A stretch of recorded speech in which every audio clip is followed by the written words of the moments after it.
Assalamualaikum warahmatullahi wabarakatuh. Nama saya Nabilatul Fikrianisa, nomor induk mahasiswa 20041089 akan menjelaskan tentang penulisan karya tulis ilmiah. Karya tulis ilmiah adalah karya tulis yang dibuat untuk memecahkan suatu permasalahan dengan landasan teori dan metode-metode ilmiah. Biasanya, karya ilmiah berisikan data, fakta, dan solusi mengenai suatu masalah yang diangkat. Penulisan karya ilmiah dilakukan secara runtut dan sistematis. Syarat dalam karya ilmiah: yang pertama, menggunakan bahasa tulis sebagai media. 2. Membahas konsep ilmu pengetahuan. 3. Disusun secara sistematis. Dan yang keempat, dituangkan dengan menggunakan bahasa yang benar. Ciri-ciri karya ilmiah: yang pertama, objektif, memiliki objek dan memberikan penilaian secara objektif terhadap objek tersebut. Kedua, faktual, dibuat berdasarkan fakta yang dapat dipertanggungjawabkan kebenarannya. Yang ketiga, bermetode, artinya disusun berdasarkan metode ilmiah tertentu. Keempat, bahasa baku. Bahasa baku digunakan supaya karya ilmiah lebih mudah dipahami oleh pembaca. Penggunaan bahasa baku meliputi setiap aspek penulisan, mulai penulisan sumber, teori, hingga kesimpulan. Tujuan dan manfaat penulisan karya tulis ilmiah: yang pertama, melatih untuk mengembangkan keterampilan membaca yang efektif. Kedua, melatih untuk menggabungkan hasil bacaan dari berbagai sumber. Ketiga, mengenalkan dengan kegiatan kepustakaan. Keempat, meningkatkan pengorganisasian fakta atau data secara jelas dan sistematis. Kelima, memperoleh kepuasan intelektual. Keenam, memperluas cakrawala ilmu pengetahuan sebagai bahan acuan atau penelitian pendahuluan untuk penelitian selanjutnya. Jenis karya tulis ilmiah: yang pertama ada makalah, merupakan karya ilmiah yang berisi ide berdasarkan pada studi pustaka atau kajian lapangan sebagai syarat penyelesaian tugas pada salah satu mata kuliah. Yang kedua, laporan penelitian, merupakan karya ilmiah yang biasanya disusun dengan tujuan untuk menyajikan atau melaporkan kegiatan penelitian yang telah dilaksanakan.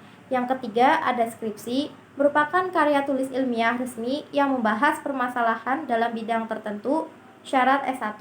Keempat, tesis adalah karya tulis ilmiah resmi berfokus pada pengujian teori yang telah ada dalam suatu disiplin ilmu tertentu, syarat untuk S2.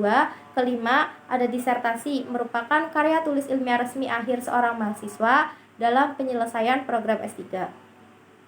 Sistematika penulisan: hasil penelitian ada judul, abstrak, pendahuluan meliputi latar belakang, landasan teori, tujuan penelitian, pemecahan masalah. Lalu ada metode penelitian, hasil penelitian, temuan dan pembahasan, kesimpulan dan saran, ucapan terima kasih, serta daftar pustaka. Untuk non-penelitian ada judul, abstrak, pendahuluan atau latar belakang, isi, kajian literatur dan pembahasan, penutup, kesimpulan, ucapan terima kasih, dan daftar pustaka. Penentuan judul: yang pertama singkat.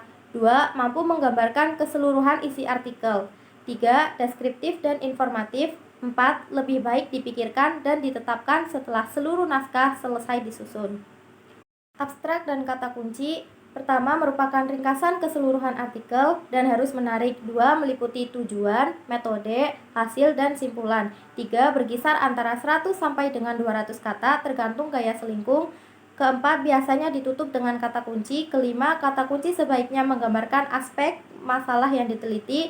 6. Jumlah kata kunci umumnya terdiri atas 3 sampai 8 kata yang dapat disusun dalam frase pendek. 7. Sering dipilih dengan tidak mengulang judul. 8. Diperbolehkan menggunakan kata yang sama sekali tidak muncul dalam keseluruhan artikel. Selanjutnya ada pendahuluan. Yang pertama, memuat perkembangan penelitian terdahulu atau state of the art untuk membandingkan dengan penelitian yang dilakukan saat ini, sehingga tampil kesenjangan antara teori atau hasil penelitian terdahulu dengan keadaan saat ini atau yang diharapkan. Dengan demikian, akan jelas kontribusi dari penelitian yang dihasilkan. Lalu, mulailah dengan mengkaji pustaka terkini dan mensintesis permasalahannya. Penelitian terdahulu sangat penting untuk mendukung gagasan dan argumentasi penulis. Kemudian ada untuk menulis paragraf yang anggun, jangan mengutip pustaka sebagai kalimat pertama. Ungkapan, pikiran, atau gagasan Anda sebagai kalimat topik, yakni kalimat pertama dalam paragraf. Yang terakhir, sebaiknya memuat fakta, teori, dan opini. Selanjutnya ada metode penelitian. Bagaimana penelitian dilaksanakan, dari mana dan dengan cara apa data atau informasi diperoleh, populasi dan sampel, waktu pelaksanaan, objek dan lokasi penelitian, teknik pengumpulan data, dan teknik analisis data. Selanjutnya ada hasil penelitian. Pertama, merupakan bagian inti artikel. 2. Menyajikan hasil penelitian. 3. Gunakan kalimat sederhana, lugas dan jelas. 4. Penyajian data sederhana gunakan tabel, data yang lebih rumit menggunakan grafik.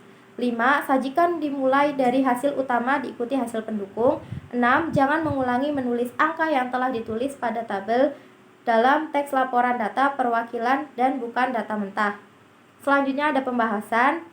Berisi penjelasan apa arti hasil dan implikasinya untuk kajian di masa depan, lalu tidak mengulangi apa yang telah dipaparkan dalam kajian pustaka atau hasil. Kemudian hubungkan hasilnya dengan pertanyaan yang diajukan di bagian pendahuluan, lalu merupakan diskusi dari hasil penelitian, apakah hasil sesuai dengan tujuan atau teori. Kemudian sebaiknya mempunyai alur yang simetris, jangan membahas suatu aspek secara berulang-ulang.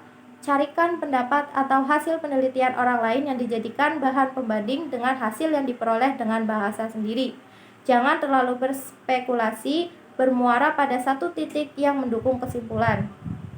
Selanjutnya ada kesimpulan dan saran. Kesimpulan merupakan jawaban dari permasalahan, menyajikan ringkasan dari uraian hasil dan pembahasan. Untuk menghindari spekulasi, sebaiknya berdasarkan fakta yang ditemukan dalam hasil dan pembahasan. Lalu dikembangkan pokok-pokok pikiran baru yang merupakan esensi dari temuan penelitian. Lalu dapat memuat implikasi temuan penelitian. Dan yang terakhir, tidak perlu sistem nomor atau butir-butir.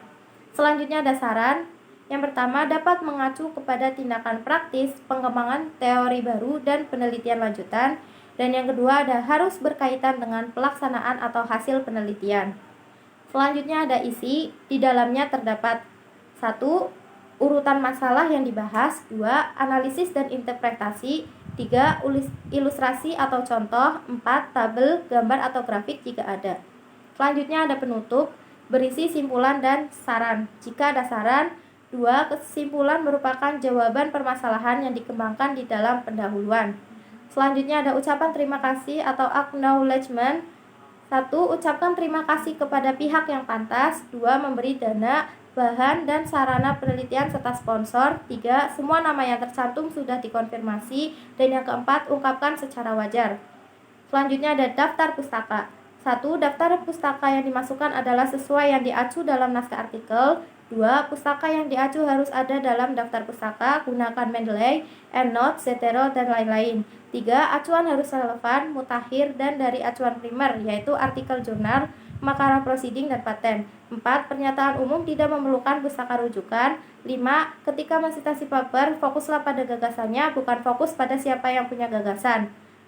6. Pilihlah literatur primer yang mutakhir yang terbit sekurang-kurangnya dalam 5-10 tahun terakhir, bergantung pesatnya kemajuan bidang ilmu. 7. Nisbah antara jumlah literatur primer dengan sekunder sebaiknya lebih dari 80%.